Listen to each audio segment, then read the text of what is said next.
तो client component और server component में हमने ये देखा था कि क्लाइंट कंपोनेंट कौन से वाले होते हैं जिसके ऊपर आप जो है वो अपना यूज स्टेट लिख दे, यूज क्लाइंट लिख देते हैं ऊपर। यहाँ पर यूज क्लाइंट लिख देते हैं अपने कंपोनेंट में, तो वो बन जाता है क्लाइंट कंपोनेंट। और यूज क्लाइंट जिसमें नहीं होता वो सर्वर कंपोनेंट हो जाता है। सर्वर कंपोनेंट की डिटेल में अगर हम कल गए थे तो उसमें हमने ये देखा था कि डाटा अगर एपीआई से आ रहा है तो उसको हम सर्वर कंपोनेंट में जो है वो पहले ही डाटा मंगवा लेते हैं एपीआई से। फिर सर्वर के ऊपर रहते हुए ही हम पूरा का पूरा एचटीएमएल जनरेट कर लेते हैं, और जनरेट करने के बाद फिर वो ब्राउजर को दे देते हैं। तो उसको एक पूरा बना बनाया कोड मिल जाता है ब्राउजर को। तो ब्राउजर को सिर्फ दिखाना होता है, कुछ उसमें मेहनत नहीं करनी होती। बैकएंड का जो कोड है वो ज्यादातर आप सर्वर कंपोनेंट में लिखते हैं। सेंसिटिव इंफॉर्मेशन आप लिखते हैं, लार्ज डिपेंडेंसीज अगर हैं आपकी तो वो आप लिखते हैं। ये सारी चीजें अगर आपको अभी समझ में नहीं आ रही हैं तो कोई बात नहीं, इसको आप भूल जाएं। बस आपको ये तो पता है कि एपीआई का डाटा फैच होता है, तो वो फैच हम करके भी देख लेंगे। और दूसरी चीज ये कि क्लाइंट कंपोनेंट में क्या होता है कि वो पूरा का पूरा एचटीएमएल आपके सर्वर पे रहते हुए रेंडर नहीं करता। वो क्या करता है, इनिशियल एचटीएमएल थोड़ा सा एचटीएमएल रेंडर करके और सारी चीजें जावा स्क्रिप्ट में पैक करके दे देता है आपके किसको, ब्राउजर को। तो ब्राउजर के पास ये चीजें चली जाती हैं, तो वो फिर बैठ के सारी चीजें कर रहा होता है आपके लिए। और ये जरूरी क्यों है, ये जरूरी इसलिए है क्योंकि आप चाहते हैं कि जब आप बटन दबाएं तो स्टेट जो है, यूज स्टेट, वो वैल्यू चेंज कर दे, तो पूरा का पूरा क्लाइंट जो है वो रिफ्रेश हो। रिफ्रेश होगा तो नई वैल्यू दिखेगी ना मुझे, तो इसलिए यूजफुल है ये। यूज इफेक्ट देखेंगे हम, यूज रिड्यूसर देखेंगे, यूज इफेक्ट को हम देखेंगे। तो ये भी चल जाता है, ये भी चल जाता है। यूआई मतलब कुछ लिखा है अगर, या कोई ऐसी चीज है जो चेंज हो रही है, कलर चेंज हो रहा है या कुछ और चेंज हो रही है। यूजर इंटरफेस मतलब दिखने वाली चीजें अगर वो चेंज हो रही हैं तो फिर आप क्या करेंगे, उसको आप क्लाइंट कंपोनेंट बना लेंगे, ताकि क्या हो कि जब भी कुछ चेंज हो तो वो पेज रिफ्रेश हो। असल में आपका पता है एंड गोल क्या है क्लाइंट कंपोनेंट बनाने का, कि आपका कंपोनेंट रिफ्रेश होता रहे। रिफ्रेश होगा तो नया डाटा दिखेगा, समझ आ रही है बात? रिफ्रेश होगा तो नया डाटा दिखेगा। तो यूज सेट भी यही इसी में आपको हेल्प करता है कि वो रिफ्रेश करता रहता है इसको। जैसे वैल्यू चेंज हो यूज सेट की, रिफ्रेश कर दिया, नया डाटा दिखा दिया। यूआई चेंज हुआ, कलर वलर चेंज हुए, तो दिखा दिया रिफ्रेश करके। इवेंट लिस्टनर मतलब बटन बनाया, उसके अंदर ऑन क्लिक इवेंट लगा दिया, बटन दबाया तो मैंने कुछ चेंजिंग आ गई। तो अब चेंजिंग आ तो गई, उसको मैं कनेक्ट कर दूंगा यूज स्टेट से, तो यूज स्टेट क्या करेगा, दोबारा से रिफ्रेश कर देगा, नई वैल्यू दिखा देगा। सेट टाइम आउट को हमने टाइपस्क्रिप्ट में पढ़ा था, हमने देखा भी था। तो सेट टाइम आउट क्या करता है, टाइम डिले, थोड़ा सा टाइम डिले डाल देता है ये। और टाइम डिले अगर आपको रखना है, जैसे कि आप चाहते हैं कि थोड़ा टाइम डिले हो इसमें, तो आप कर सकते हैं खुद से भी, अपने अपने खुद के कंपोनेंट में खुद का बनाया हुआ टाइम डिले भी दे सकते हैं कि जब कोई लोड करे तो 2 सेकंड के बाद दिखे उसे मेरा जो भी है। इस तरह भी आप कर सकते हैं। तो क्लाइंट कंपोनेंट में आप ये भी कर सकते हैं। तो ये था, ये कल हमने ये चीज़ें देखी थी। उसके बाद हमने ये देखा था कि जो मेरा कंपोनेंट होता है, वो कंपोनेंट, इसको मैं थोड़ा क्लीन कर देता हूँ ताकि ये हमें वैसा बनकर मिले जैसे फर्स्ट टाइम में होता है। देखें, इंपोर्ट हुआ हुआ है react, export default function home, और रिटर्न करा एक H1, बिल्कुल सिंपल सा है। मेरा क्या है, ये पेज डॉट TSX जो है ये उसकी फाइल है। तो उसमें आई एम होम पेज, ये H1 में कहता है कि आई एम होम पेज। बहुत सिंपल सा है, कुछ भी नहीं लिखा है अंदर। तो हमने ये देखा था कि अगर इसके अंदर कोई कंपोनेंट आपको चलाना है, जैसे मैंने एक कंपोनेंट बनाया था किसका, मैसेज का। तो एक कंपोनेंट मैं बना लेता हूँ फटाफट से, ताकि आपके सामने शायद मैंने ये नहीं बनाया था तो आप ये ना बोलें कि हमने तो देखा ही नहीं। एक कंपोनेंट का फोल्डर है, नहीं है तो आप बना भी सकते हैं, स्पेलिंग ठीक रखिएगा, स्पेलिंग में कोई मिस्टेक मत कीजिएगा। कंपोनेंट्स है, ये ऐसे आखिर में। तो कंपोनेंट्स को जब आप करते हैं, अच्छा आपको मैं एक चीज़ बताऊं, फोल्डर देखें, जो टाइप स्क्रिप्ट हमने इससे पहले पढ़ी है तो उसमें हमने कुछ रिजर्व कीवर्ड देखे थे ना, जैसे कि हमारा फंक्शन देखा था हमने। फंक्शन लिखते हैं तो टाइप स्क्रिप्ट समझ जाता है कि फंक्शन लिखने जा रहे हैं हम। लेट लिखते थे तो वो समझ जाता था वेरिएबल बनाने जा रहे हैं। कॉन्स्ट लिखते थे तो वो समझ जाता था कि एक ऐसा वेरिएबल बनाने जा रहे हैं जिसकी वैल्यू अभी के अभी मिलेगी, बाद में अपडेट नहीं होगी। एक ऐसा वेरिएबल बनेगा। और बहुत सारे थे। फोर लगा दिया तो समझ जाता था फोर लूप की बारी। अब फोर लूप अलग अलग टाइप के भी थे, four in, four of, simple वाला फोर लूप। तो रिजर्व कीवर्ड थे टाइप स्क्रिप्ट में। तो नेक्स्ट जेएस जो फ्रेमवर्क है ना, उसके अंदर सिर्फ रिजर्व कीवर्ड आपकी फाइलों में नहीं होते, आपके फोल्डर के नाम भी रिजर्व करके रखे हुए हैं उसने। जैसे कि अगर आप उसको लिखते हैं कंपोनेंट्स, तो देखिए उसकी शक्ल चेंज हो जाती है। अगर मैं एक सिंपल सा यहाँ पर आऊँ और यहाँ पर न्यू फोल्डर करके एक तहा की फाइल बना दूँ, तहा का फोल्डर बना दूँ, बना दिया तहा का फोल्डर, तो क्या ये चेंज हुआ थोड़ा सा भी? देखें, नहीं हुआ। इसमें और कंपोनेंट में देखें डिफरेंस है ना। तो जैसे ऐप का फोल्डर थोड़ा रंग बिरंगी रेड कलर से आ रहा है, एसआरसी अलग कलर से आ रहा है, नोड मॉड्यूल अलग कलर से आ रहा है, डॉट नेक्स्ट का जो फोल्डर है उसके अंदर छोटा सा एन लिखा है। तो मेरा जो ताहा है वो कितना सिंपल सा फोल्डर है। इसके मतलब ये हुआ कि ये नेक्स्ट जेस ताहा के फोल्डर को पहचानता नहीं है, ये इसमें रिजर्व नहीं होगा ना ताहा का फोल्डर। लेकिन कंपोनेंट को, ऐप को ये पहचानता है, ये समझता है कि ऐप अगर लिखा है तो उसके अंदर राउट्स बनेंगे, कंपोनेंट है तो उसके अंदर कंपोनेंट्स बनते हैं। इसी तरीके से एसआरसी के अंदर ये चीज़ें होती हैं। एसआरसी का फोल्डर भी इंपॉर्टेंट है, तो वो रिजर्व फोल्डर के नाम भी रिजर्व रखे हुए हैं इसने, किसने? नेक्स्ट जेएस ने। तो ये चीज़ है। तो कंपोनेंट का फोल्डर है अभी खाली है, बिल्कुल देखें कुछ भी नहीं है इसके अंदर। इसको मैं कहता हूँ कि ये एक मैसेज का, message dot T S x बना दे। मैसेज बनाए, या हम बना लेते हैं पैरा बना लेते हैं, है ना, पैरा बना लेते हैं, para dot T S x बना लेते हैं। और पैरा को मैं आर एफ सी ई करता हूँ। यहाँ पर मैं एक लगाता हूँ फ्रैगमेंट, और फ्रैगमेंट के अंदर मैं लिखता हूँ कि एक पैराग्राफ है जो कि कहता है आई एम पैरा। ठीक है, ये मैंने बना लिया। अब क्या करना है, पेज डॉट टीएसएक्स में आना है, इसे चलाना है। पैरा का पी कैपिटल था, पैरा फॉरवर्ड स्लैश और बंद कर दिया। इसको क्विक फिक्स से इंपोर्ट कर लिया, एरर भी चले गए। इसको चलाकर मैं देखूंगा तो ये मुझे क्या देगा। मैंने सर्वर अपना रन किया है? नहीं किया है। N P M run dev. Sir आपने इम्पोर्ट वाला जो है फोल्डर नीचे रखना था ना, आपने कल बताया था रिएक्ट का जो है वो नीचे रखा था, वो ऊपर है। बिल्कुल आपने मेरी गलती सही पकड़ी है, उसको अभी मैं नीचे कर दूंगा। चलें, जब तक ये आने में टाइम लगाता है थोड़ा, तो इसको हम यहाँ से नीचे कर लेते हैं। तो इस तरह उसके बाद जो है ये पैरा चल रहा है, देखते हैं आया।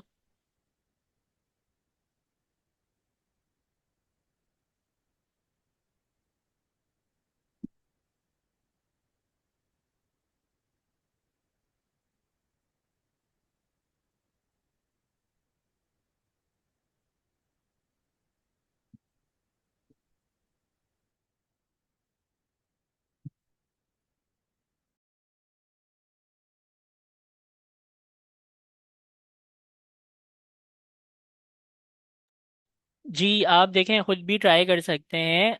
आप क्या करेंगे, आप फोल्डर का नाम लिखते हैं और आप देखते हैं कि फोल्डर की शक्ल चेंज हो गई, तो रिजर्व कीवर्ड है वो, है ना।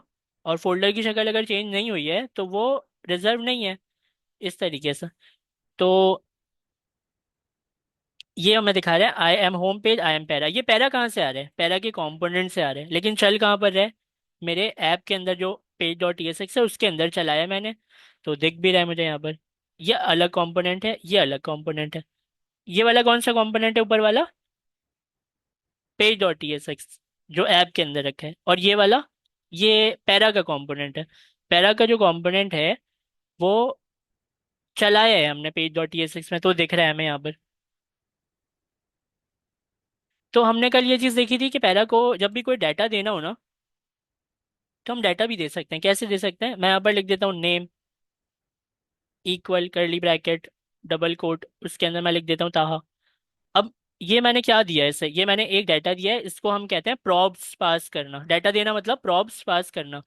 तो पैरा को मैंने डाटा तो दे दिया, अब पैरा के पास चलते हैं। यहाँ पर आगे पैरा के पास आ तो गए, और हमने वहाँ से डाटा भेजा भी है, तो उस डाटा को यहाँ पर पैरामीटर में रिसीव करना है। तो यहाँ पर हमारे पास एक चीज़ होती है जो कि हमेशा यही रहती है, प्रॉब्स के नाम का पैरामीटर। अब आपकी मर्जी देखें, आप अभी कोड लिखते टाइम इसे एनी देंगे तो क्या होगा, इसका एरर चला जाएगा। लेकिन जब आप बिल्ड करेंगे npm रन बिल्ड से, तो फिर वो ये एनी क्या करेगा, आपको सताएगा। तो आपकी मर्जी है, अभी आप जान छुड़ाने के लिए एनी लिखना चाहते हैं तो लिख दें, वरना प्रॉपर डाटा टाइप देकर बताना चाहते हैं तो ऐसे भी बता सकते हैं आपके भाई मैंने एक वहां से नेम जो है उसकी प्रॉपर्टी पास की है, और उसकी जो वैल्यू है वो इस स्ट्रिंग की वैल्यू रखते हैं अपने अंदर, इस तरह बताएंगे। तो फिर आपको बिल्ड भी आपका एरर नहीं देगा, ठीक है। वरना अगर आपको ये समझ नहीं आता तो एनी लिख दें अभी फिलहाल, अभी तो वैसे हमें काम ही करना है ना, एनी भी लिख सकते हैं। तो यहाँ पर जो मैंने लिखा है आई एम पैरा, इस पैरा को मैं मिटाता हूँ और यहाँ पर मैं करली ब्रैकेट लगाकर क्या लिख दूँ, प्रॉब्स डॉट नेम। अब देखते हैं, तो मेरे HRM ने क्या किया, फॉरेन से चेंजिंग दिखा दी। हॉट रीलोड मॉड्यूल ने क्या किया, चेंजिंग दिखा दी, आई एम तहा लिख कर दिखा दिया। तो इससे हमें क्या समझ आई बात, कि हम अपने कंपोनेंट को डाटा दे सकते हैं प्रॉब्स के अंदर, और कंपोनेंट में जाकर प्रॉब्स के पैरामीटर को बनाकर उस डाटा को रिसीव करके यूज भी कर सकते हैं, ये हमने कल देखा था। तो इसमें एक चीज बस ये याद रखनी है हमें, कि जब भी हम इसे डाटा पास करते हैं प्रॉब्स में, तो वो कंपोनेंट जो है वो री रेंडर होता है, मतलब वो कंपोनेंट रिफ्रेश होता है। याद रखिएगा क्या होता है, कंपोनेंट रिफ्रेश होता है। इसकी वैल्यू चेंज करूंगा तो क्या होगा, दोबारा से रिफ्रेश हो जाएगा। प्रॉब्स की बात कर रहा हूँ मैं, ये जो मैंने पास किया है ना, ये इसकी बात कर रहा हूँ। अगर इसकी वैल्यू को अहमद कर दूंगा तो मेरा जो कंपोनेंट है वो रिफ्रेश हो जाता है, ये रिफ्रेश होता है ये प्रॉप्स की वैल्यू चेंज करने से। ये याद रखने वाली चीज़ है कि प्रॉप्स की वैल्यू चेंज होगी तो क्या होगा, मेरा कंपोनेंट रिफ्रेश होगा, जिसको री रेंडर कहते हैं। लेकिन हम लोग रिफ्रेश कहेंगे क्योंकि री रेंडर से ज़्यादा अच्छा है, रिफ्रेश समझ में आता है कि रिफ्रेश हो गई ये जो पैरा का जो मेरा कंपोनेंट है वो। उसके बाद फिर हमने ये देखा था कि अगर इसी सेम प्रोसेस को मैं उल्टा कर दूं, मतलब अभी मैं होम के कंपोनेंट के अंदर हूँ, और होम के कंपोनेंट के अंदर रहते हुए मैंने पैरा का कंपोनेंट चलाया, और उसके अंदर मैंने क्या कर दिया, एक प्रॉब्स पास कर दिया। अब जो मैंने ये नेम का जो प्रॉप है वो दिया है पैरा को, और उसको मैंने पैरा के अंदर यूज भी किया है प्रॉब्स डॉट नेम करके। तो ये तो हो गया वन वे कनेक्शन, मतलब होम से कहाँ पर आ रहा है डाटा, मेरे पैरा के अंदर है ना। इसको ड्राइंग करके देखते हैं, यहाँ साइड में कर लेते हैं ताकि हमें।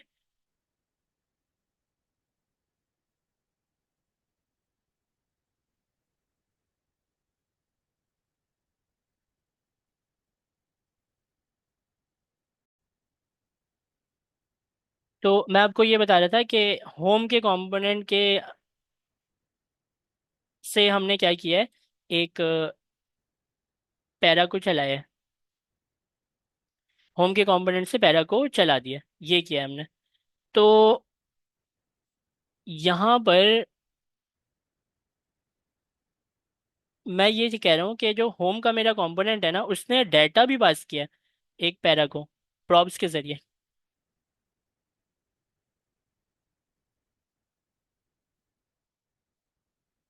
उसने क्या किया है, एक डाटा पास भी किया है, और वो जो डाटा है वो होम के अंदर रहते हुए किसको मिला है, पैरा को मिला है, इस तरह। तो ये जो ऐसे डाटा जाना है ना, मतलब डाटा को अगर मैं यहाँ पर रखूँ और मैं आपको बताऊँ कि ये डाटा जो है वो यहाँ से जो है वो गया और यहाँ इसके पास गया, इस तरह, और इसके नीचे लेकर आ जाऊँ इसको, तो वो इस तरह गया। मैं ये कह रहा हूँ आपसे कि ऐसा भी पॉसिबल है कि आप पैरा से वापसी डाटा किसको दे दें, होम को। आप पैरा से, ये क्या है, ये कंपोनेंट है आपका, और कंपोनेंट जो है वो, उसमें कोई तरीका नहीं है कि आप उसको डायरेक्टली, जैसे आपने इधर से भेजा डाटा, बहुत आराम से भेजा, कैसे, कंपोनेंट के अंदर प्रॉप्स में डाटा रखकर भेज दिया और वो इसको मिल गया। ये बहुत आसान तरीका था। लेकिन अगर आपको चाइल्ड से डाटा वापस भेजना है आपके पेरेंट में, जो कि इस अभी हमारा पेरेंट होम है, तो ये कैसे भेजते हैं वो वाला तरीका सीखते हैं हम। ये थोड़ा सा क्या है, ये थोड़ा सा मतलब कॉम्प्लेक्स है, घन चक्कर है ये थोड़ा सा। इसको देखते हैं, देखें। आपको टाइप स्क्रिप्ट में याद होगा ना कि हमने वो एसिंक्रोनस जब हम पढ़ रहे थे, तो उसमें हमने वहां पर देखा था कि पहले इन्होंने कॉल बैक फंक्शन बनाया था, फिर उसके बाद इन्होंने जो है वो प्रोमिसेस बनाए, फिर एसिंक अवेट बना दिया था। तो वो सब आपको याद होगा। मतलब एग्जैक्टली आपको सही से याद ना भी हो तो चलेगा, लेकिन आपको कॉन्सेप्ट्स तो याद ही होंगे कि कॉल बैक कोई चीज़ थी, एक फंक्शन के अंदर दूसरा फंक्शन पास करते थे हम, और ऐसे करके कुछ करते थे। तो वही वाला कॉन्सेप्ट यहाँ पर लगेगा। अगर जब मेरा पैरा कोई डाटा भेजना चाहे अपने होम को, तो वही वाला कॉन्सेप्ट लगेगा। इसको समझते हैं, इतना मुश्किल नहीं है। इसके लिए हमें सबसे पहले क्या करना पड़ता है, इसके लिए हम सबसे पहले ये करेंगे कि एक बना लेंगे फंक्शन। और ये जो फंक्शन है, ये ये जो फंक्शन है, ये फंक्शन जो है ना मेरा, ये बनेगा होम के अंदर। ठीक है, तो बनाते हैं एक फंक्शन। रिटर्न के ऊपर आते हैं, यहाँ पर एक फंक्शन बनाते हैं। अच्छा, अब यहाँ पर आपको याद आएगा कि मैंने आपसे एक बात कही थी, वो कि जब फंक्शन का कीवर्ड आप यूज करके अपना कंपोनेंट बना रहे हैं, तो दोबारा से फंक्शन का कीवर्ड यूज करके दूसरा फंक्शन मत बनाइएगा। अगर आपको बनाना ही है तो आप क्या बनाएंगे, एरो फंक्शन बनाएंगे वेरिएबल का यूज करके। फंक्शन उससे भी बन जाता है, ऐसे भी लिखने से बन जाता है। तो रिकमेंडेड वो वाला है कि आप कंपोनेंट बनाए तो फंक्शन का रिजर्व कीवर्ड यूज करके बनाए, और उसके अंदर अगर आपको कोई फंक्शन बनाना है तो फिर एरो फंक्शन कर करके बनाए। सही है, तो फंक्शन को मिटा देते हैं। और दूसरी बात ये है कि हम चलते हैं अपने पेरेंट के पास, मतलब होम वाले कंपोनेंट के पास, इधर जहाँ पर पैरा चल भी रहा है। तो इसके रिटर्न के ऊपर यहाँ पर हम लिखते हैं क्या, एक लेट लिख देते हैं, और यहाँ पर लिखते हैं गेट डाटा के नाम से। नाम गेट डाटा इसलिए रख रहा हूँ मैं, ताकि नाम से ही पता चले कि भाई इसको कोई डाटा मिलता है। ठीक है, गेट डाटा। अब अगर डाटा इससे मिलेगा तो फंक्शन को डाटा पैरामीटर के अंदर ही मिलता है, हमें पता है। तो यहाँ पर एक मैं लिख देता हूँ क्या, पी। पी मतलब पैरामीटर, इसकी टाइप एनी दे देते हैं। बन गया एक डमी फंक्शन, बन गया गेट डाटा के नाम से, जो एक पैरामीटर भी रखता है। मतलब इस फंक्शन को आप कोई आर्ग्यूमेंट भी दे सकते हैं। सही है, खाली खाली डमी एक फंक्शन बन गया। अब आप पता है क्या करें, अब आप ये करें कि यहाँ पर आप एक बना लें इस जगह पर H1। और ये H1 जो है वो क्या रेंडर कराएगा अभी, आई एम होम और पैरा के बीच में लिखा है, और इसके अंदर कुछ भी नहीं लिखा है। तो हम देखते हैं पेज में जाके कि हमें क्या दिखाता है। रिफ्रेश करते हैं, कुछ भी नहीं दिखाएगा। क्यों नहीं दिखाएगा, क्योंकि कुछ लिखा ही नहीं है उसके अंदर, दिखाएगा कैसे। सही है, तो ये हमने यहाँ पर इसको बनाकर रख लिया। अच्छा, इसके अंदर क्या दिखाऊं मैं ऐसा, तो मुझे असल में इसके अंदर दिखाने वो डेटा जो कि पैरा के अंदर से लेकर आऊंगा मैं। ठीक है, तो इसके लिए मैं एक बना लेता हूँ यूज स्टेट का hook. Value comma set value equal use state. उसको डाटा टाइप यहाँ पर दे देते हैं कि वो स्ट्रिंग अपने अंदर रखता है, और एम्प्टी स्ट्रिंग है अभी। ये यूज स्टेट है तो वेरिएबल ही ना, लेकिन एक स्पेशल टाइप का वेरिएबल है। क्या करता है ये, जब भी अपनी वैल्यू चेंज करता है तो पूरा कंपोनेंट रिफ्रेश कर देता है, और रिफ्रेश करता है तो हमें नई वाली वैल्यू दिखाता है। तो यूज सेट इसलिए बनाया है मैंने। और ये जो यूज सेट का ये वाला जो वैल्यू का वेरिएबल है, इसी में ये सारी वैल्यूज जो होती हैं, जो अभी एम्प्टी स्ट्रिंग है, वो सब कुछ इसी में आती हैं। तो वैल्यू को यहाँ से कॉपी करते हैं, H1 के अंदर कर्ली ब्रैकेट लगाकर लिख देते हैं। अच्छा देखें, इसकी वैल्यू एम्प्टी स्ट्रिंग है। यहाँ पर जाकर अगर मैं इसे रीलो, अच्छा ये कौन सा एरर दे रहा है पता है आपको, ये दे रहा है वो वाला, ये वाला error, use client. Use client वाला। तो चलें यूज क्लाइंट भी कर देते हैं। Use client.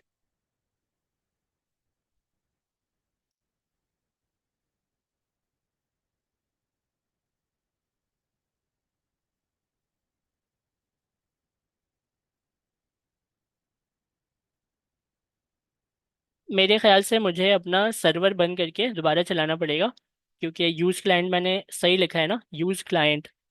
हाँ, सर्वर बंद करके दोबारा चलाता हूँ मैं, वो चल जाएगा। नो सर, सर ऊपर यूज सर क्लाइंट की टाइम का वो को स्विच इम्पोर्ट होता करें। है। अच्छा अच्छा अच्छा।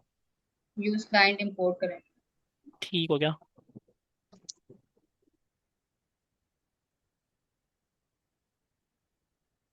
लोकल होस्ट 3000 बंद करके मैं ऐसे डायरेक्ट भी खोल सकता हूँ, क्योंकि मेरा सर्वर तो चल ही रहा है ना, तो वो मुझे दिखा देगा। तो बिल्कुल सही कहा आपने। सी कैपिटल जो है उसकी वजह से वो नहीं चला रहा था, तो यूज़ क्लाइंट लिख दिया, ठीक हो गया। और अभी हमें क्या दिखा रहे हैं वो? कुछ भी नहीं दिखा रहे, क्यों नहीं दिखा रहे? यूज स्टेट क्योंकि नहीं लिखा हुआ। यूज सेट एम्प्टी है, एम्प्टी स्ट्रिंग है, इसलिए यहाँ पर उसकी वैल्यू एम्प्टी है, इसलिए नहीं दिखा रहे। यहाँ तक तो हमें क्लियर, यहाँ तक हमें समझ में आ गई बात।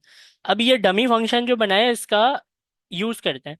कैसे यूज करेंगे? इसके नाम को कॉपी करें, ठीक है, और पैरा के अंदर पास कर दें। यहाँ पर फंक्शन लिखा और इसके अंदर ये फंक्शन दे दिया, FUNC के नाम से एक प्रॉप बनाया, उसके अंदर ये फंक्शन दे दिया इसे। अब पैरा के पास चलते हैं और पैरा को बताते हैं कि भाई हमने वहां से क्या भेजा है, FUNC भेजा है हमने वहां से। तो यहाँ पर कॉमा लगा दें और बता दें FUNC जो है वो हमने वहां से भेजा है। और FUNC है क्या है? FUNC एक है फंक्शन, फंक्शन ही है ना, तो बता देते हैं एक फंक्शन है, और वो कुछ रिटर्न करता है क्या? वो रिटर्न तो कुछ भी नहीं करता, तो क्या लिखते हैं, वॉइड लिख देते हैं। सही है, यहाँ तो कोई एरर नहीं है, पीछे भी जाकर देख लेते हैं। यहाँ पर एरर है, क्या एरर है? ये कह रहा है कि भाई वो जो आपने ये any type void is assignable to the type, ये चलें इसे देखते हैं, आगे का काम करते हैं फिर देखते हैं इसे। तो वापस पैरा में चलते हैं। यहाँ पर आगे, यहाँ पर बता दिया कि भाई प्रॉप्स इसके अंदर आएगा एक FUNC, स्पेलिंग सही है ना? कॉपी पेस्ट सही है। FUNC, और वो है बेसिकली एक फंक्शन जो कि क्या करता है, कुछ भी रिटर्न नहीं करता है, लेकिन ये फंक्शन क्या उस फंक्शन की तरह है बिल्कुल, ये जो डाटा टाइप में मैंने बताया है फंक्शन, और वहां पर जो मैंने गेट डाटा का फंक्शन बनाया है वो फंक्शन और ये फंक्शन, इसमें एक थोड़ी सी चेंजिंग है। पता है क्या? यहाँ पर लिखा है वॉइड, वॉइड मतलब कुछ भी रिटर्न नहीं करता, और हमारा वाला जो गेट डाटा है वो भी कुछ रिटर्न नहीं करता। देखें, इसके बाद मैं माउस लेकर जाऊंगा तो ये भी तो वॉइड ही है ना, ये भी कुछ रिटर्न नहीं करता। लेकिन इसके पास क्या है, पैरामीटर।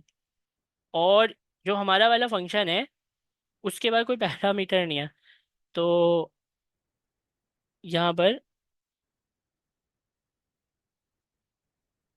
एक बता देते हैं कि भाई एक पैरामीटर भी इसके अंदर है।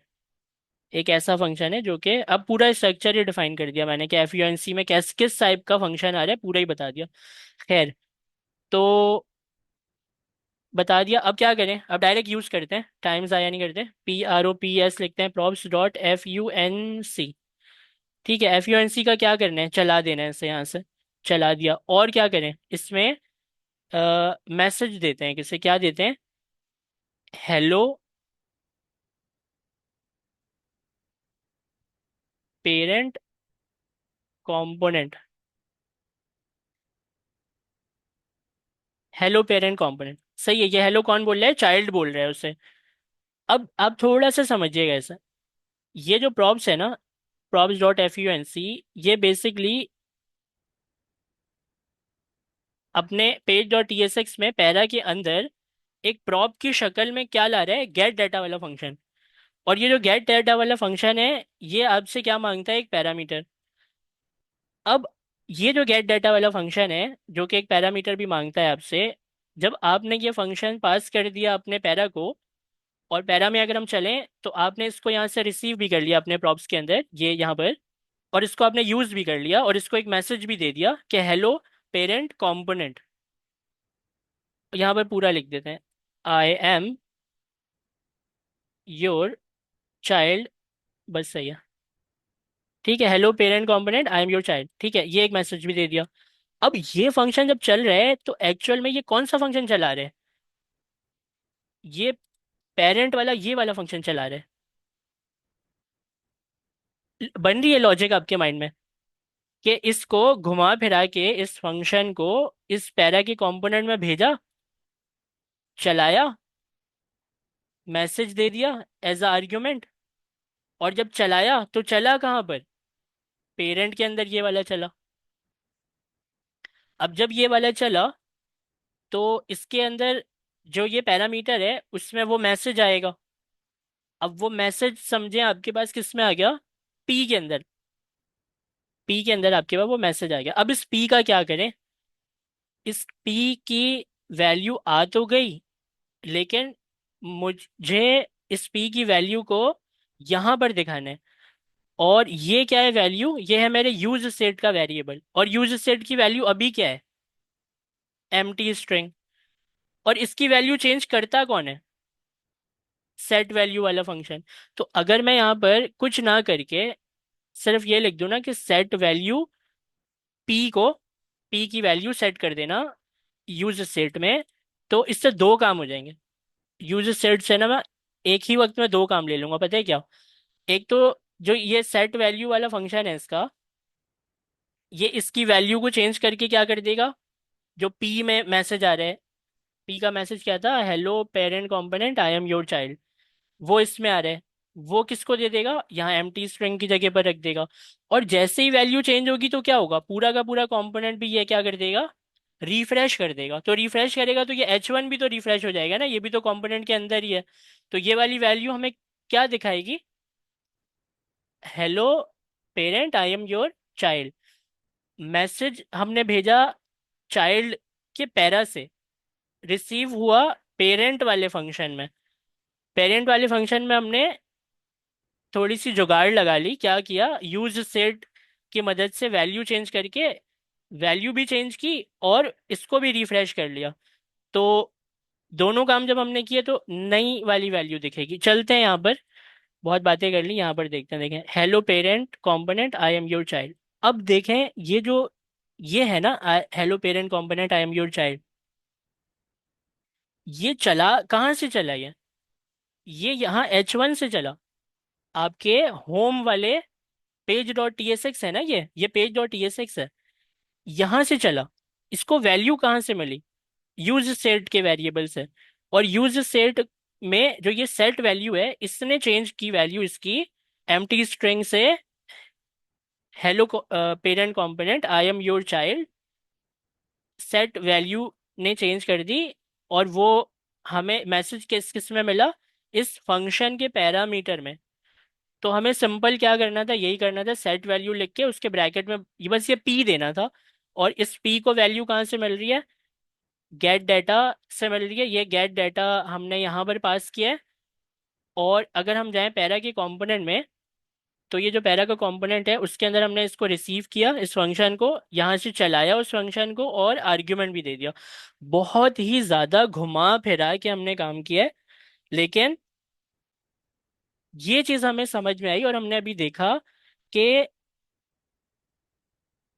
ये जो चीज़ है ना, ये वाली चीज़, ये आसान तो नहीं है लेकिन पॉसिबल ज़रूर है। समझ पाए आप मैं क्या कह रहा हूँ? तो ये नहीं, इतना दिया हुआ क्यों होता है? इतना घुमा फिरा के काम करने की क्या जरूरत होती है?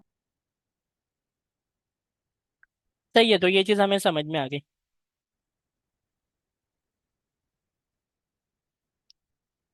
अब एक चीज़ हमें समझनी है, वो ये है कि जो मेरा कंपोनेंट होता है, वो उसकी लाइफ साइकिल क्या होती है। मतलब अगर मैं आपसे कहता हूँ कि कंपोनेंट रिफ्रेश हो रहा है, तो कंपोनेंट रिफ्रेश होना, वो ऐसा नहीं होता कि कंपोनेंट जो है ना वो आपका डेड हो जाता है और फिर से क्रिएट होता है। ये मैं क्या बोल रहा हूँ पता है? मैं आपको क्या बोल रहा हूँ, मैं आपको बताता हूँ। देखें, यहाँ पे कुछ चीज़ें लिखी है ना, जैसे कि I am home page, hello पे, ये वाला हेलो पे, parent component I am Ahmad, ऐसे करके तीन चीज़ें लिखी हैं। तो ये आपका कंपोनेंट जो है वो दिखा रहे हैं यहाँ पर आपके वेब पेज में। अगर मैं आपकी फाइल बंद कर दूं, ये ऊपर से यहाँ से आके काट दूं, इसे बंद कर दूं, तो आपका कंपोनेंट डेड हो जाएगा। सही है। और अगर मैं इस फाइल को रीलोड कर दूं, तो आपका कंपोनेंट डेड होगा और फिर दोबारा क्रिएट हो जाएगा। इसको अगर मैं बंद कर रीलोड कर दूं, तो अब क्या होगा, कंपोनेंट डेड होगा और फिर से वो क्या हुआ, रिक्रिएट भी हुआ। तो बताने का मेरा मकसद ये है कि आप यूज स्टेट का जो यूज करते हैं ना अपने किसी भी क्लाइंट कंपोनेंट में, तो वो यूज स्टेट आप इसीलिए करते हैं यूज, ताकि ये जो है आपको बार बार रिफ्रेश करके देता रहे आपके किसको, कंपोनेंट को। अब यूज स्टेट जो होता है वो जब अपनी वैल्यू चेंज करता है तो कंपोनेंट को री रेंडर करता है, और री रेंडर का आसान जो वर्ड है ना वो है रिफ्रेश करना। अब किसी चीज को रिफ्रेश अगर हम करते हैं, जैसे कि मैं राइट क्लिक करूं अपने डेस्कटॉप में आके रिफ्रेश करूं, तो रिफ्रेश करने से ऐसा थोड़ी है कि मेरी विंडो जो है वो बंद होकर दोबारा से खुली है। अगर मैं यहाँ से आके इसको बोलूँ रीस्टार्ट करने, तो ये क्या करेगा, ये मेरी विंडो को बंद करेगा पहले, फिर दोबारा से खोल देगा, है ना। तो री स्टार्ट जो ये वाला री स्टार्ट है वो हमारे वेब पेज में कैसे काम कर रहा है, रीलोड की तरह। ये मैंने रीलोड किया, वो डेड हुआ, फिर क्रिएट हो जाएगा इस तरह। तो अब वो खुल गया ना, एक दफा चल गया ना मेरा कंपोनेंट, मतलब मेरी विंडो एक दफा खुल गई, तो मेरा कंपोनेंट भी यहाँ पर यही है, एक दफा वो क्रिएट होके चल गया। अब अगर मैं इससे 10 दफा भी रिफ्रेश करूं, यहाँ पर रिफ्रेश करूं, कभी कभी पता है क्या होता है, इसमें मेरी विंडो में पता है कभी कभी क्या होता है कि ना यहाँ पर ये जो रिसाइकल बिन है इसमें कुछ चीज़ें पड़ी हुई हैं, ठीक है, मैंने डिलीट कर दी। और मैं अभी पता नहीं ये करेगा नहीं करेगा, मैं देखता हूँ इसको, मैं यहाँ से डिलीट करता हूँ। डिलीट कर दिया मैंने, अभी तो इसने खाली कर दिया। कभी कभी ऐसा करता है बहुत रेयर केसेस में कि इसके अंदर अगर आप कोई चीज़ डिलीट करें ना तो बताते हैं कि इसके अंदर कुछ है, आपने कुछ रखा हुआ है डिलीट करने के लिए। तो मैं जब इसको खोल के देखता हूँ तो उसके अंदर कुछ भी नहीं होता, और वो फिर भी बता रहा होता है ऐसे कि इसके अंदर कुछ है। रिसाइकल बिन की बात कर रहा हूँ मैं, तो मैं यहाँ पर आकर ना रिफ्रेश करता हूँ, तो वो सही हो जाता है, वो कहता है भाई कुछ भी नहीं है, मजाक कर रहा था मैं। ये रिफ्रेश करने से क्या होता है, उसकी ये यूआई ना बहुत रेयर केसेस में मेरे साथ तो हुआ है 2-3 दफा, इसलिए मैं बता रहा हूँ, ज़रूरी नहीं है आपके साथ भी हो, लेकिन ऐसा हुआ है मेरे साथ कि रिफ्रेश करूँ तो क्या होता है कि उसके अंदर कुछ भी नहीं है, वो खाली हो जाती है रिसाइकल बिन। वही वाला कॉन्सेप्ट यहाँ पर भी लगा हुआ है कि कंपोनेंट एक दफ़ा चल गया, क्रिएट हुआ, चल रहा है। अब इसकी वैल्यू अगर चेंज करनी है ना, पुरानी वैल्यू हटा के नई वैल्यू दिखानी है, तो इसको रिफ्रेश करने की ज़रूरत है। और ये रिफ्रेश करने में हमारी कौन हेल्प करता है हर दफ़ा, यूज सेट वाला हुक। ये यूज सेट अपनी वैल्यू चेंज करता है और कंपोनेंट रिफ्रेश करता है, वैल्यू चेंज करता है, कंपोनेंट रिफ्रेश करता है, वैल्यू चेंज करता है, कंपोनेंट रिफ्रेश करता है। इससे हमें हर दफ़ा कंपोनेंट को रिफ्रेश करने में मदद मिलती है और नई नई वैल्यू हमें दिख जाती है, वरना हमें पुरानी वैल्यू दिखेगी। समझ आ रही है बात। तो ये है लाइफ साइकिल इसकी, कि एक दफ़ा जो है वो कंपोनेंट चल गया ना, तो मतलब वो चल गया, अब उसको जब तक आप बंद ना करें, रीलोड ना करें, वो अपने जिंदा है, मतलब वो अभी एक दफ़ा वो जिंदा हो गया ना तो वो जिंदा ही है। अब वो पुराना डाटा अगर आपको दिखा रहे हैं, तो आपको कंपोनेंट को रिफ्रेश करके नया डाटा देखना है, तो कंपोनेंट रिफ्रेश करने का एक ही तरीका है, यूज स्टेट में रखें और उसकी वैल्यू चेंज करें, तो क्या होगा, आपका कंपोनेंट रिफ्रेश होगा, आपको दिख जाएगा। ये जो है ना इसकी लाइफ साइकिल है कि वो क्रिएट होता है, उसके बाद रिफ्रेश होते रहता है, फिर अगर आप रीलोड करें या फाइल को बंद कर दें तो क्या होता है, वो डेड हो जाता है। इस तरीके से ये क्लियर है आपको। यस सर, क्लियर है बिल्कुल। चलें, ये तो बहुत अच्छा हो गया, ये सब क्लियर हो गया। अब इससे जान छुड़ाते हैं हम, ये सारे फंक्शन जो भी हमने बनाए थे, यहाँ पर ये भी डिलीट कर देते हैं, ये भी डिलीट कर देते हैं, और ये भी डिलीट कर देते हैं। यूज सेट और रिएक्ट हमें, यूज सेट नहीं चाहिए, ये भी हटा देते हैं। और यूज क्लाइंट भी हमें नहीं चाहिए अभी फ़िलहाल। ठीक है, ये मेरा सिंपल सा क्या हो गया, वही page dot T S x, वही जो ऐप के अंदर page dot T S x है, और वो क्या कहता है, आई एम होम पेज। और यहाँ पर पैरा वाले कंपोनेंट को मैंने बनाया था, तो इसको भी मैं डिलीट कर देता हूँ, इसकी भी मुझे ज़रूरत नहीं है। कंपोनेंट खाली हो गया, फोल्डर पूरा देखें, कुछ भी नहीं है इसके अंदर, खाली हो गया ये। अब क्या है, पेज डॉट टीएसएक्स है, और उसके अंदर सिर्फ ये आई एम होम पेज, ये दिखाता है मुझे आई am home page. I am home page, ठीक है, दिखा रहे हैं मुझे। अब इसके अंदर अगर मुझे कोई इमेज लगानी है कंपोनेंट के अंदर, तो वो इमेज किस तरह लगाएंगे वो देखते हैं।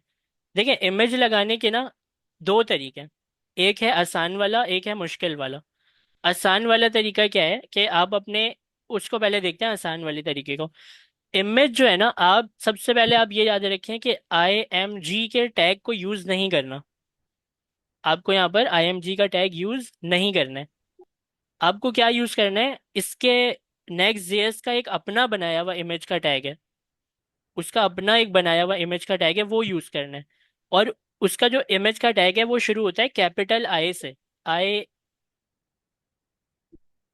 बाकी पूरा इमेज वैसे ही है। और ये सेल्फ क्लोजिंग है, ऐसे डबल डबल हम नहीं लिखेंगे, सिंगल सेल्फ क्लोजिंग को ऐसे करके लिख दिया। ये वाला इमेज, इसका आई कैपिटल है, स्मॉल नहीं है ये, इसका आई क्या है, कैपिटल है ये इमेज।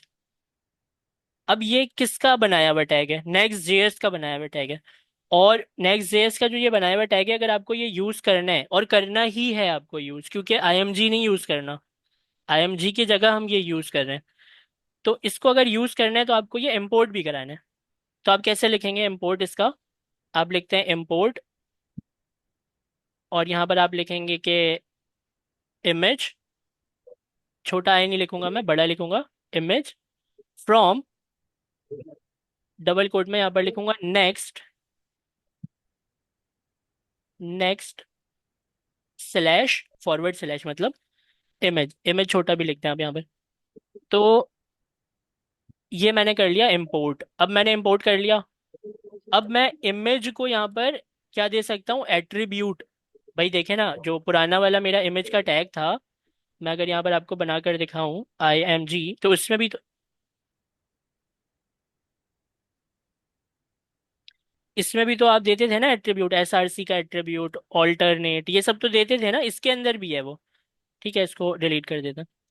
तो एट्रीब्यूट कैसे देंगे, एट्रीब्यूट देंगे ऐसे एस आर सी लिखेंगे, और यहाँ पर देखें सजेशन आ रहे, एस आर सी, इसको क्लिक कर देंगे।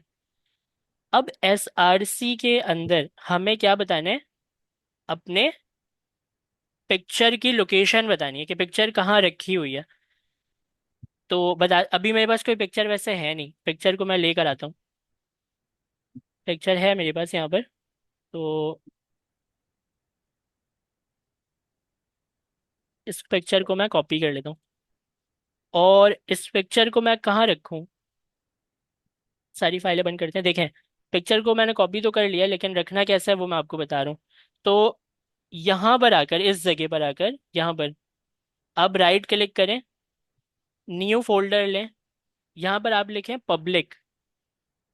पब्लिक का नाम आप लिखेंगे तो आप फोल्डर देखें कैसा ऊपर चेंज हो गया, मतलब पब्लिक भी एक रिजर्व फोल्डर है नेक्स्ट जेएस में। पब्लिक को एंटर कर दिया मैंने, अभी पब्लिक खाली है पूरा, ये देखें पब्लिक का फोल्डर खाली है। इस पब्लिक के फोल्डर में पेस्ट करने का ऑप्शन यहाँ से तो बंद है, यहाँ से बंद है, कोई बात नहीं, हम फोल्डर से जाके कर लेंगे। यहाँ से पिक्चर मैं उठाता हूँ, कॉपी करते हैं, और नेक्स्ट जेएस प्रोजेक्ट में ये है पब्लिक का जो अभी मैंने बनाया है, इसको खोलते हैं, इसके अंदर लाकर पेस्ट कर देते हैं। ये पिक्चर आ गई पब्लिक के अंदर, और इसके नाम को भी थोड़ा छोटा कर लेते हैं, इसको मैं लिख देता हूँ PIC, लिख देते हैं पिक। ठीक है, ये पब्लिक के अंदर मैंने पिक्चर यहाँ पर रख दिया।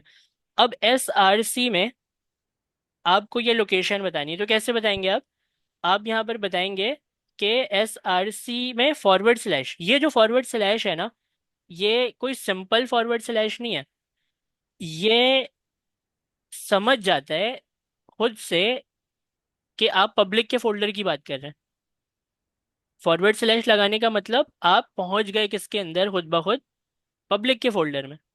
अब उसके बाद आप जब पहुंच ही गए पब्लिक के फोल्डर में, तो अब हमें कहाँ जाना है, नाम बताना है सिर्फ इसे, PNG, पिक PNG लिखा है ना यहाँ पर, देखें PIC छोटा लिखा है, PNG डॉट के साथ, बता दिया मैंने।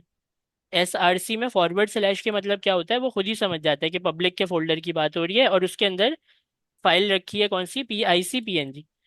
अच्छा, SRC के बाद दूसरा एट्रीब्यूट कौन सा, ऑल्ट वाला। ऑल्ट मतलब ऑल्टरनेटिव टेक्स्ट। अगर आपकी इमेज जनरेट नहीं होती, दिखता नहीं है वो आपके वेब पेज के ऊपर, तो उसके बदले कुछ लिखा आना चाहिए। तो मैं यहाँ पर लिख दूंगा कि प्रोफाइल पिक्चर है ये। जब तक इमेज लोड नहीं हो जाती तब तक ये लिखा आएगा वहां पर कि ये प्रोफाइल पिक्चर है। अच्छा, इसके बाद आप क्या दे सकते हैं, इसके बाद आप दे देंगे विड्थ। इसकी विड्थ बताना भी ज़रूरी है, तो विड्थ मैं दे देता हूँ कि भाई 200 पिक्सल। और जो इसकी जब विड्थ दी है तो हाइट भी देना ज़रूरी है। तो हाइट, क्योंकि ये थोड़ी सी लंबी इमेज है, तो मैं इसको 200 और 250 दे देता हूँ। Height 250 pixel, width 200 pixel. सारी चीज़ें दे दी मैंने यहाँ पर, है ना। इमेज ऐसा ये सब ज़रूरी है देना। SRC का एट्रीब्यूट भी बहुत इंपॉर्टेंट है, ऑल्टरनेटिव टेक्स्ट भी बहुत इंपॉर्टेंट है, विड्थ भी इंपॉर्टेंट है, हाइट भी इंपॉर्टेंट है, वरना एरर देता है वो आपको। और इमेज का टैग जो है उसका आई कैपिटल है और उसे हम इंपोर्ट भी कराते हैं। तो ये सब हमने करवा लिया है। और अब क्या करना है, अब हमें बस देखना है। तो चलते हैं यहाँ पर देखते हैं, एरर्स देखते हैं क्या एरर्स हैं यहाँ पर।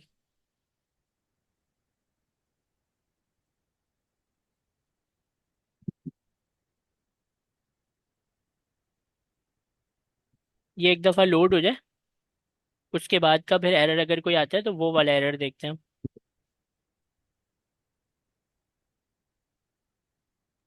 सर जो आपने इंपोर्ट कराया इमेज का, सर वो एम्प्टी क्यों है? इंपोर्ट कराया मैंने इमेज, वो एम्प्टी है। मुझे ये ऐसा लग रहा है कि सर्वर तो बंद नहीं हो गया मेरा कहीं।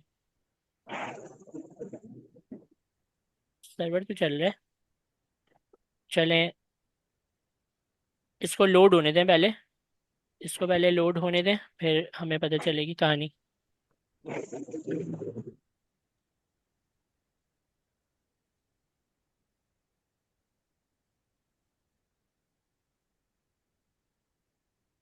आप लोग को स्क्रीन नज़र आ रही है? जी सर।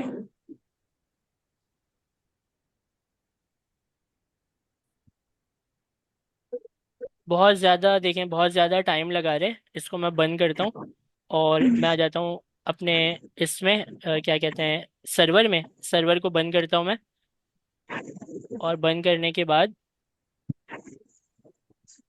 मैं दोबारा चला देता हूँ इसे, npm run dev।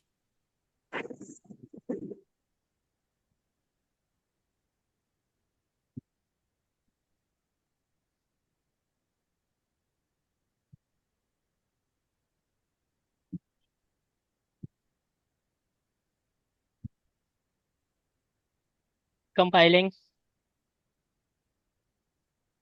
Compiled, get 200। ठीक है, अब देखते हैं। पिक्चर तो आ गई, कोई प्रॉब्लम नहीं है, कोई भी एरर नहीं है। और पिक्चर भी आ गई। पिक्चर थोड़ी बड़ी है, छोटी कर सकते हैं हम विड्थ और हाइट को कंट्रोल करके। जैसे इसे हम 100 दे देते हैं, इसे हम 150 कर देते हैं। तो देखते हैं यहाँ पर क्या होता है। ऐसा करने से क्या होता है, ऐसा करने से पिक्चर छोटी हो जाती है। सही है। तो इस तरीके से आप अपने इमेज को अपने वेब पेज के ऊपर चलाते हैं। तो जल्दी से एक दफ़ा रिपीट कर देता हूँ मैं, उसके बाद फिर मुश्किल वाला तरीका जो है वो भी देखना है हमें। तो देखें, इमेज को अगर यूज़ करना है तो कैपिटल आई वाला नेक्स्ट जेएस का अपना घर पर बनाया हुआ इसका एक टैग है, कैपिटल आई वाला, वो आपको यूज़ करना है। उसके साथ बहुत सारे एट्रीब्यूट्स, लाजमी एट्रीब्यूट्स उसका नाम है। SRC भी लाजमी देनी है आपको, ऑल्टरनेट भी देना है, विड्थ और हाइट ये सब कुछ देना ही देना है। सर। और उसके बाद जो है आपको फॉरवर्ड स्लैश यहाँ पर लगाना है। फॉरवर्ड स्लैश से क्या होता है, वो खुद ब खुद समझ जाता है कि पब्लिक के फोल्डर की बात हो रही है, और पब्लिक के फोल्डर के अंदर आपने जो भी फाइल रखी है उस फाइल का नाम आप दे देते हैं। इमेज को इंपोर्ट कराना लाजमी है, याद रखें। इमेज का टैग आपको क्विक फिक्स के ऊपर, क्विक फिक्स के ऊपर आपको सजेशन नहीं देता इंपोर्ट का। मुझे तो नहीं देता, आपको देता है तो अच्छी बात है। तो लिखना पड़ता है ये import I image from image. तो लिखने में गलती मत कीजिएगा। इंपोर्ट जब इमेज लिखेंगे ना तो उसका आई कैपिटल लिखिएगा, और फ्रॉम नेक्स्ट इमेज लिखेंगे तो इस तरह ही लिखिएगा, नेक्स्ट इमेज। इसमें स्पेलिंग मिस्टेक मत कीजिएगा। तो जब सर। आप ये वाला जो तरीका है, इसको एज इट इज आपको क्या करना है, फॉलो करना है तो क्या होगा, आपकी पिक्चर लग जाएगी। लेकिन ये पिक्चर वाला जो मेथड है ना, वो सिर्फ उस इसके लिए एप्लीकेबल है कि वो पिक्चर आपके कंप्यूटर में डाउनलोड हुई हुई है, आपके किसी फोल्डर में आपके पास रखी है। क्या हो कि अगर आपके पास पिक्चर ही इंटरनेट से आप उठा रहे हैं, तो उस सूरत में फिर क्या करना पड़ता है वो देखते हैं, लेकिन हम शुरू से देखेंगे। इमेज का टैग मिटा देते हैं, यहाँ पर भी मिटा देते हैं इससे, इंपोर्ट को, पब्लिक के फोल्डर को डिलीट कर देते हैं। ठीक है, ताकि पुराना कुछ भी आपके माइंड में ना रहे कि उसकी वजह से ऐसा हुआ होगा। सही है। तो इमेज का जो टैग है यहाँ पर बनाते हैं IMAG इमेज, दूसरे वाले को डिलीट करके यहाँ पे इसको सेल्फ क्लोजिंग कर दिया। और जो ये इमेज है इसे इंपोर्ट करना है हमें ऊपर। तो कैसे करेंगे, यहाँ पर लिखेंगे इंपोर्ट बड़े आई के साथ इमेज फ्रॉम डबल कोट के अंदर नेक्स्ट और स्लैश के साथ इमेज। ये लिख दिया इंपोर्ट, यहाँ पर हो गया। अब इसके साथ क्या क्या चीज़ें देते हैं, SRC के बाद ALT ऑल्टरनेटिव टेक्स्ट मतलब, और विड्थ देते हैं, और हाइट दी जाती है। सही है, सारी चीज़ें लिखकर हमने रख ली। तो अब ढूंढते हैं अपने इमेज को, इंटरनेट पर जाते हैं और किसी इमेज को लेकर आते हैं। वैसे ये कुछ बोल भी रहे हैं यहाँ से, ठीक है, इसको छोड़ें, बोलते ही रहता है ये। नेचर की कोई इमेज उठा लेते हैं।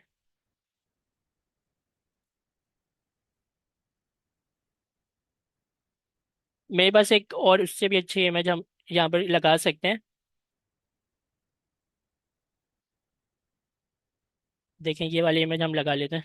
Yes sir, best pick. देखें इसके कैसे करना है आपको, किसी भी इमेज के, आपको जैसे इमेज मिली ना, तो इस इमेज को आपको क्या करना है, copy image address, copy image नहीं करना है, कॉपी इमेज एड्रेस करना है। कॉपी इमेज एड्रेस करने से URL आ जाता है। अगर मैं इमेजेस में जाऊं, तो जैसे ये वाली इमेज है, इसके ऊपर क्लिक करके कॉपी इमेज एड्रेस कर लिया। अब यहाँ पर आ गए। अब SRC के अंदर डबल कोट लगाएं और इसके अंदर, ओए होए,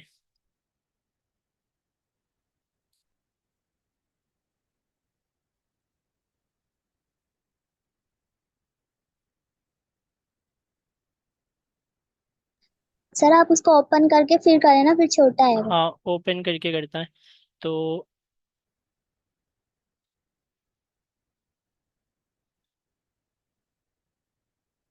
कॉपी इमेज एड्रेस किया यहाँ से, और यहाँ पर इसमें लाकर पेस्ट कर दिया। ठीक है, तो ये URL है। इस इमेज की जो URL है ना, वो ये है, SRC के अंदर लिख दिया मैंने। एट्रीब्यूट्स को ना एक एक लाइन में लिख देते हैं, SRC को एक लाइन, उसको एक, एक ऐसे नीचे कर देते हैं, ऑल्टरनेट को इसके नीचे कर देते हैं, विड्थ को इसके नीचे, हाइट को इसके नीचे। ठीक है, तो ऑल्टरनेटिव टेक्स्ट में कोई टेक्स्ट देना पड़ेगा आपको, तो यहाँ पर लिख दें विड्थ जो है, विड्थ आप इसको दे दें 200 दे दें, और हाइट आप इसको दे दें 200 दे दें। ठीक है, विड्थ और हाइट आपने 200 दे दी, ऑल्टरनेटिव टेक्स्ट दे दिया, SRC में URL दे दी। सही है। अब इमेज को इंपोर्ट भी कराया हुआ है, इमेज लिखा भी हमने कैपिटल I के साथ है, सारी चीज़ें ठीक हैं। उसके बावजूद भी ये नहीं चलेगा। देखें, ऐसे ऐसे एरर देगा, रुला देगा आपको। देखें,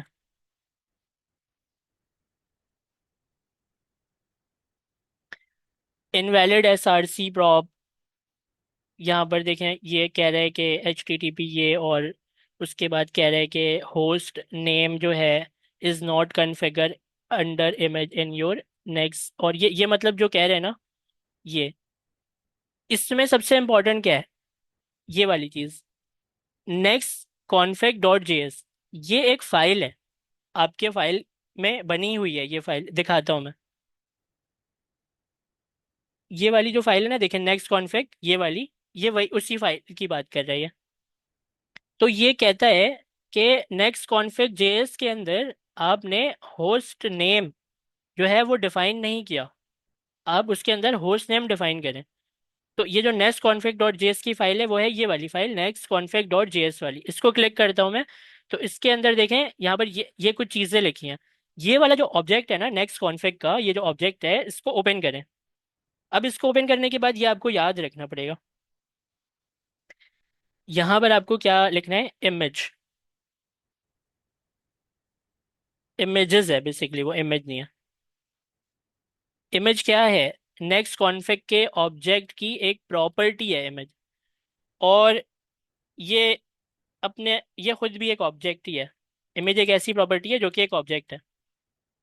इमेज एक ऐसी प्रॉपर्टी है जो कि खुद एक ऑब्जेक्ट है। इस ऑब्जेक्ट को ओपन करें, अब यहाँ पर आपको क्या लिखना है, रिमोट पैटर्न, पैटर्न्स है बेसिकली, है रिमोट पैटर्न्स। ये जो रिमोट पैटर्न्स है, ये एक एरे है, और इसके अंदर जो है ना, अब आपको एक ऑब्जेक्ट बनाने, एम्प्टी ऑब्जेक्ट, और उस एम्प्टी ऑब्जेक्ट के अंदर आपको लिखना है प्रोटोकॉल।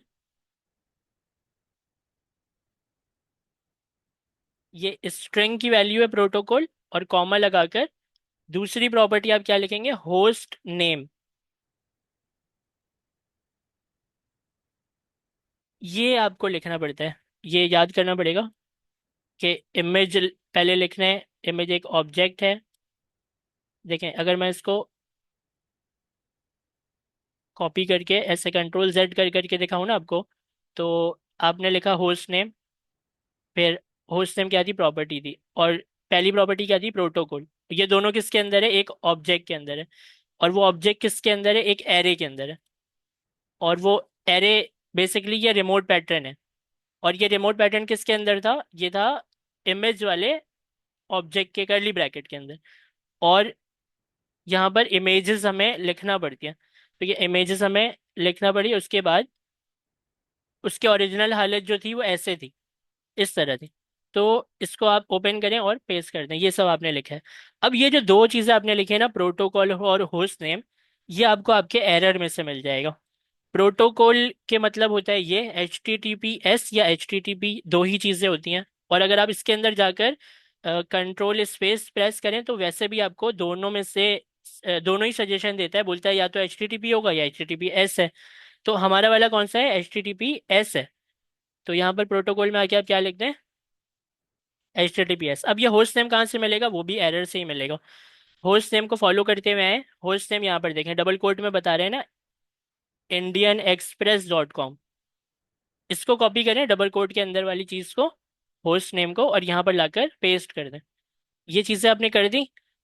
अब आपका जो सर्वर है ना, क्योंकि आपने ये कॉन्फ़िग नेक्स्ट जेएस के कॉन्फ़िगरेशन की फाइल में चेंजिंग की है, तो मेरे ख्याल से ये सर्वर बंद हो चुका होगा। हाँ देखें, बंद हो गया, ये खुद खुद ब खुद बंद हुआ, मैंने नहीं किया, ये खुद ब खुद बंद हो गया। इसको दोबारा से चलाना पड़ेगा हमें, npm रन डेव करके।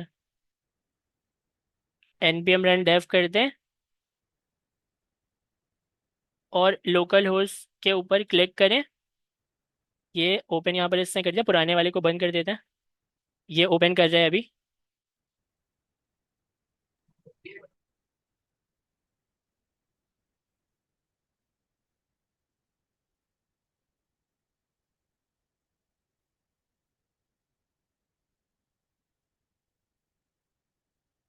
देखिए देखिए, आपने इतनी अच्छी तस्वीर पहले, इससे पहले